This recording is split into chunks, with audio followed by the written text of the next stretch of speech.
થયો છે। ચોર છે ઈ ચોરી કરે અને ચોરી કરવા માટે તાળું ફોડે। ખેતર મારું બરાબર છે, મિલકત મારી અને એ મિલકત ઉપર મને પૂછ્યા વગર કલેક્ટર ખબર નહીં, હવે એ તો જેલમાં જતા રહ્યા। જેણે હુકમ કર્યો આખું કોંડ છે એ પિયત છે। બાજુમાં 945 રૂપિયા કે 950 રૂપિયા કે 1000 રૂપિયાની આસપાસ અને અહીંયા 300, 350, 400 રૂપિયા ખેડૂતને પર મીટરે આવો હુકમ થયો છે।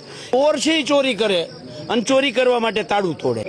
હવે અહીંયા તો 500 પોલીસ ભેગી આવીને ધોરે દાડે તાળું તોડે છે। સરકારનું સ્લોગન થઈ ગયું છે, ખેડૂત હટાવો, કંપની બચાવો। જો આજે નહીં જાગીએ તો આવતીકાલે આ જ થાંભલાઓ તમારી છાતીમાં નાખવામાં આવશે। માર્કેટ ભાવના 4 ગણા ખેડૂતોને વળતર આપો।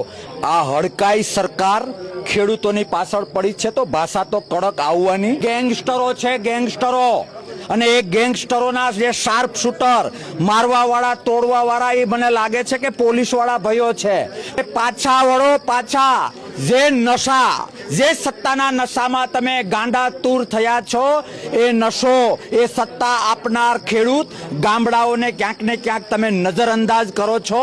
1 મહિના પહેલા આ લોકોના મતથી તમારા કપડા ગુલાલ વાળા થયા, એ કપડા હજી ધોવાના નથી, ત્યાં સુધીમાં તમે ખેડૂતના કપડા લોહીવાળા કરવા નીકળ્યા છો। ડ્યુટી એ ધર્મ છે, એ ધર્મ નિભાવવો જોઈએ, કોઈ ગેંગસ્ટરના ઓર્ડર ફોલો ન કરવા જોઈએ।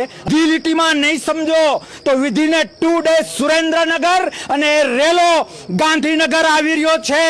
તમારી સત્તામાં જે તાકાત હોય, તમારા તંત્રમાં જે તાકાત હોય, તૈયારી કરી લેજો, જગતનો તાત ખેડૂત આવી રહ્યો છે। કે ગાંધીનગરમાં 162 દલાલો બેઠેલા છે, એટલે 162 ધારાસભ્યો નથી, એ જનતાના પ્રતિનિધિઓ નથી, એ કંપનીઓના દલાલો છે।